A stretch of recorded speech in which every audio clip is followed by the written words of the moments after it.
하나님의 영광을 가린 게하시라는 제목을 가지고 말씀을 나누고자 합니다. 예수님께서 유대의 작은 마을인 베들레헴에서 태어나셨을 때 들판에서 양을 치던 목자들 앞에 하나님의 천사가 나타났습니다. 천사들은 두려워하는 목자들을 안심시키며 구세주이신 예수님의 탄생을 알리는 기쁜 소식을 전했습니다. 그리고 수많은 천군 천사들은 지극히 높은 곳에서는 하나님께 영광이요 땅에서는 하나님께서 기뻐하시는 자들 중에 평화라고 찬양했습니다. 이처럼 죄인들을 구속하기 위해 인간의 육신을 입고 이 세상에 오신 예수님의 탄생은 하나님의 영광을 드러내는 사건이었습니다. 하지만 위대하고 찬란한 하나님의 영광은 감당할 수 없는 고난과 십자가의 죽음을 맞이하는 예수님의 희생을 통해 드러났습니다. 예수님께서 모든 고통을 받으시고 십자가에 달리심으로써 하나님의 언약이 성취되었고 이를 통해 하나님의 영광이 드러난 것입니다. 이를 깨닫지 못한 이스라엘 백성들은 예루살렘으로 입성하신 예수님께 종려나무 가지를 흔들고 호산나를 외치며 다윗의 후손으로 오신 예수님께 찬양과 경배를 드렸습니다.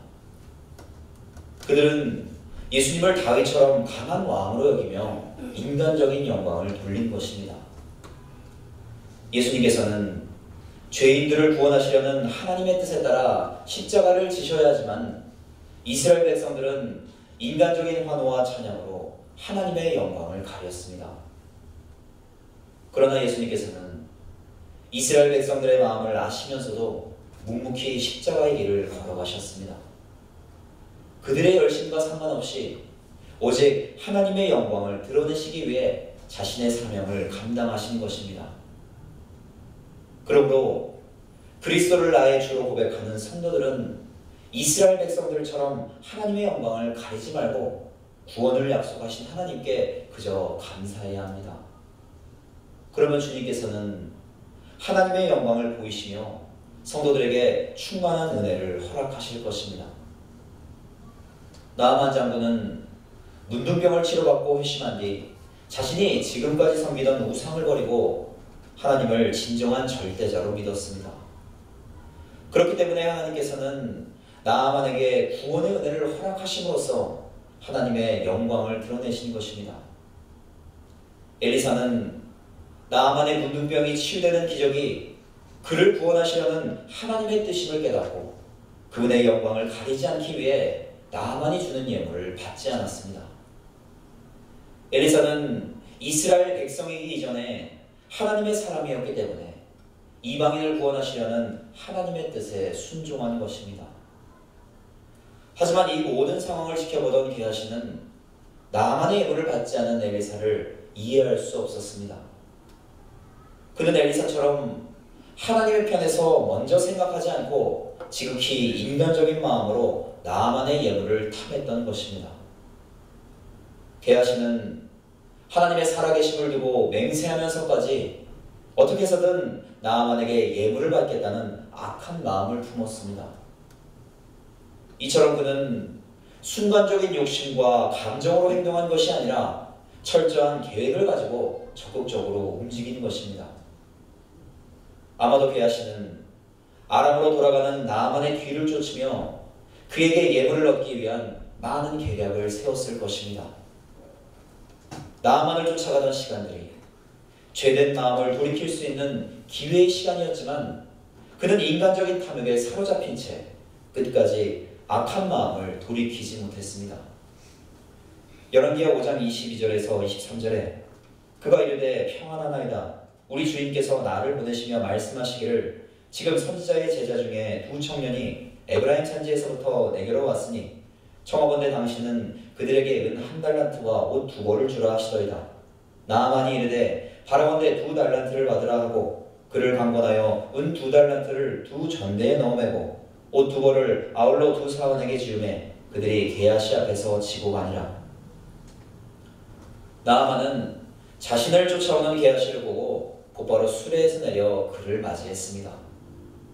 한나라의 군대 장관인 그가 엘리사의 제자인 게하시에게 이토록 존경을 표했던 이유는 그만큼 엘리사를 존경했기 때문입니다. 하지만 게하시는 이런 스승을 핑계로 자신의 욕심을 채우기 위해 아주 그럴듯한 거짓말을 했습니다.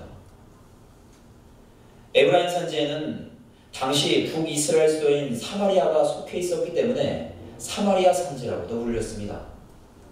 엘리사는 주로 갈멜산에 거주하고 있었지만 이스라엘 여러 지역에 제자들을 두고 그들을 통해 백성들의 신앙을 살폈기 때문에 수도인 사마리아에도 선지자의 제자들이 거주하고 있었습니다. 그래서 게하시는 엘리사가 자신을 찾아온 어린 제자들을 위해 나아만에게 예물을 부탁했다며 거짓말을 한 것입니다. 나아만은 엘리사에게 감사를 표하지 못한 것에 아쉬움을 남기고 떠나왔기 때문에 기쁜 마음으로 게하시의 요청보다 더 많은 예물을 얹어주었습니다. 이처럼 게하시는 나아만의 마음을 교묘하게 이용해서 자신의 은밀한 계획을 숨긴 채 원하는 예물을 얻었습니다. 게하시는 받은 예물들을 집에 감추고 자신의 계획이 완벽하게 성공했다는 생각에 만족하며 엘리사에게 갔습니다. 그리고 그는 어디를 다녀왔느냐는 엘리사의 질문에 아무데도 가지 않았다고 또 다른 거짓말을 하며 점점 자신의 죄를 키워갔습니다. 인간의 욕심에 사로잡혀 죄책감도 느끼지 못하자 더 큰 죄로 자신의 허물을 덮으려고 하는 것입니다. 욕심은 죄를 낳고 죄가 장성하면 사망에 이르는 것처럼 작은 욕심에서 시작된 죄로 인해 화인 맞은 심령이 되면 하나님을 향한 두려움마저 사라지게 됩니다. 그래서 게하시는 이미 모든 사실을 알고 있는 엘리사에게 뻔뻔하게 거짓말을 하면서도 하나님을 두려워하지 않은 것입니다. 이처럼 하나님을 두려워하지 않는 게하시의 심령은 질투심으로 자신의 동생 아벨을 죽였던 가인의 심령과 동일합니다. 가인은 자신의 제사를 받지 않으시는 하나님께 분노했고 하나님께서는 그런 가인에게 너의 죄를 다스리라고 말씀하셨습니다. 시기와 질투로 죄에 사로잡힌 그의 심령을 보시고 하나님의 도우심으로 그 죄를 다스리라고 미리 경고하시는 것입니다. 하지만 가인은 하나님의 말씀에 불순종했고 결국 아벨을 살인하는 더 큰 죄를 짓고 말았습니다. 그럼에도 불구하고 그는 하나님을 두려워하지 않았기 때문에 아벨이 어디 있냐고 물으시는 하나님께 내가 그를 지키는 자냐며 뻔뻔하게 반문한 것입니다. 인간은 본성이 악한 죄인이기 때문에 심령 깊은 곳에는 누구나 인간적인 죄와 욕심이 자리 잡고 있습니다. 하지만 심령 안에 거하시는 성령님의 도우심을 받아 그 죄를 다스려야만 전능자이신 하나님을 경외할 수 있습니다. 그것이 바로 죄를 다스리시고 심판하시는 하나님의 주권을 인정하고 하나님의 뜻에 순종하는 믿음인 것입니다.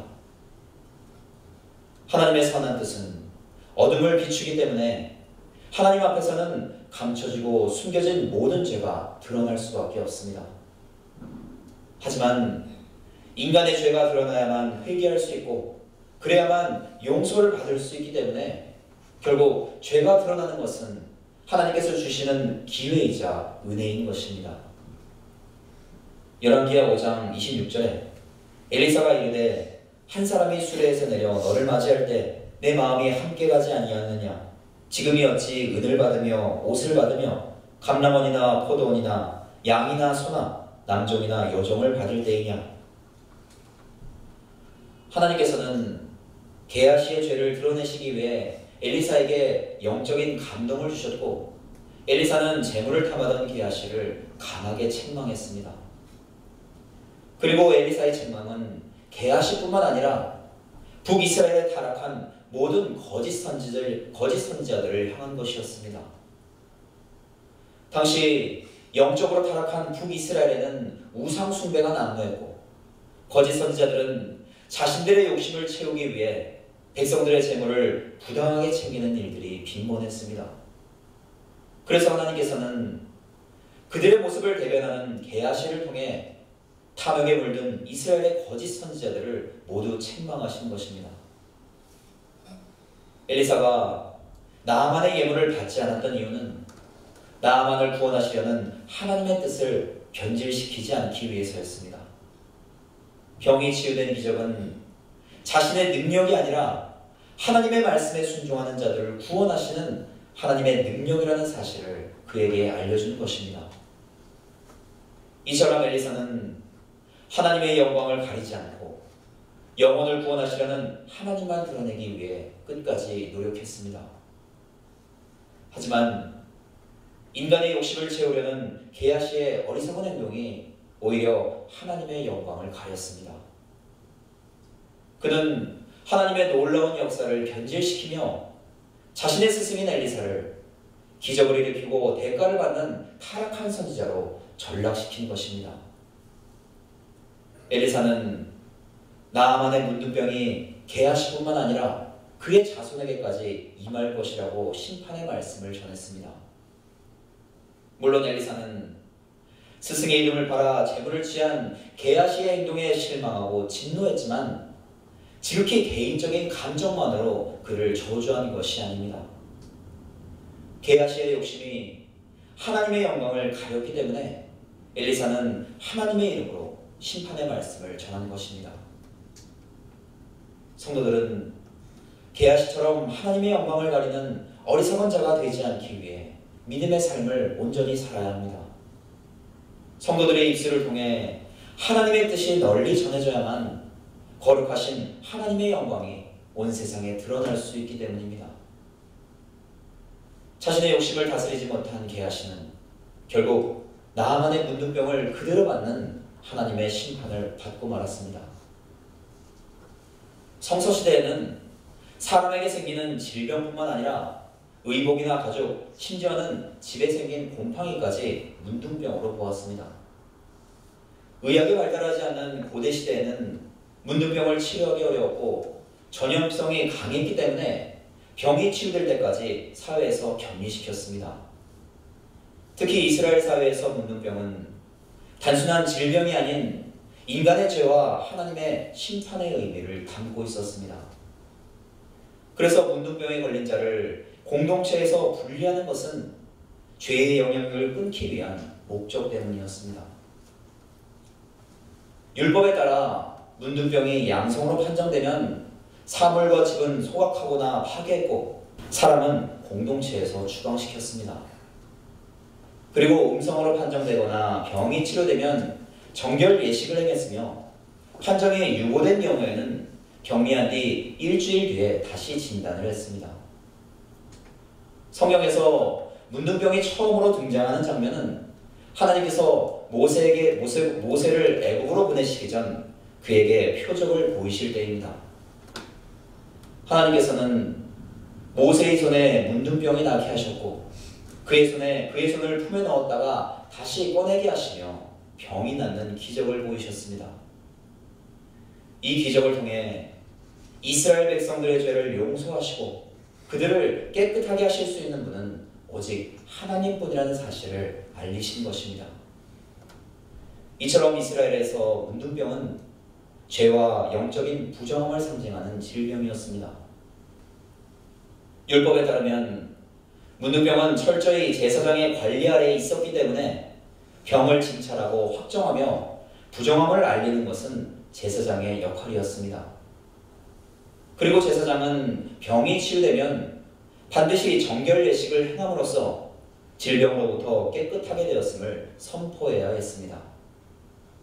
하지만 분명한 것은 문둥병을 치료하는 것은 인간이 아닌 전적인 하나님의 은혜였습니다.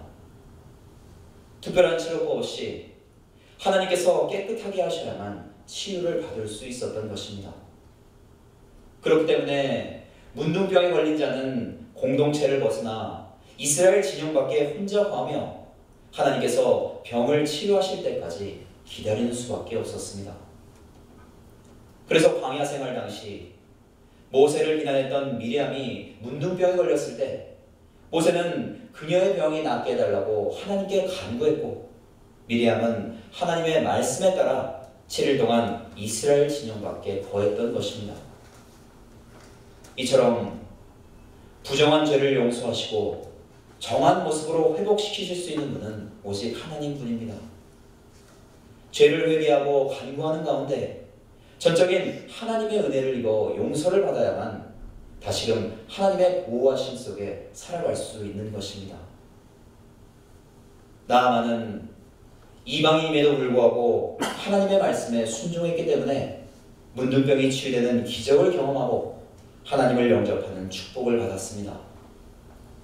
반면에 게하시는 당대 최고의 선자인 엘리사의 제자이자 이스라엘 백성이었지만 하나님 말씀에 불순종했기 때문에 그 죄의 결과로 문둥병을 얻고 말았습니다. 그들의 외적인 조건이 아닌 하나님의 말씀을 대하는 그들의 믿음에 따라 나아만은 구원의 길로, 게하시는 심판의 길로 나뉜 것입니다. 이처럼 구원은 오직 하나님의 말씀에 순종하는 믿음으로만 허락받는 것입니다. 요한복음 1장 12절에서 14절에 영접하는 자, 곧 그 이름을 믿는 자들에게는 하나님의 자녀가 되는 권세를 주셨으니 이는 혈통으로나 육정으로나 사람의 뜻으로 나지 아니하고 오직 하나님께로부터 난 자들이니라. 말씀이 육신이 되어 우리 가운데 거하시매 우리가 그의 영광을 보니 아버지의 독생자의 영광이요 은혜와 진리가 충만하더라. 하나님의 자녀로 택함받은 자들은 말씀이 육신이 되어 오신 예수 그리스도를 영접하고 그 이름을 믿는 자들입니다. 그리스도를 영접하는 자들의 심령 안에 성령님께서 거하시기 때문에 성도들은 구원의 은혜를 통해 하나님의 영광을 바라볼 수 있는 것입니다. 하나님께서는 저희들이 가진 세상적인 조건 때문에 자녀 삼아주신 것도 아니고 하나님을 향한 믿음이 충만하기 때문에 성도로 택하신 것도 아닙니다. 애굽의 종으로 살아가던 이스라엘 백성들처럼 하나님의 은혜가 아니면 결코 구원받을 수 없는 죄인들이기에 하나님의 사랑을 깨닫게 하시려고 자녀로 부르신 것입니다. 하나님께서 게하시의 죄를 드러내신 것은 그에게 회개하고 돌이킬 수 있는 기회를 주시는 하나님의 사랑이었습니다. 이처럼 인간의 더럽고 추악한 죄를 끊임없이 돌아보게 하심은 하나님 편에서 은혜이고 축복입니다. 그 죄를 회개하고 하나님의 품으로 돌이킴으로써 내가 얼마나 하나님의 큰 사랑을 받는 자녀인지 깨닫게 하는 것이 하나님께서 허락하시는 은혜인 것입니다. 하나님께서는 구원을 통해 하나님의 영광을 드러내시기 때문에 저희들은 끊임없이 하나님의 영광을 바라봐야 하는 자녀들입니다. 그러니 하나님의 영광을 가리는 어리석은 자가 아닌 언제나 하나님의 영광을 드러내는 귀한 도구로 쓰임받는 성도가 되시기를 간절히 부탁을 드립니다.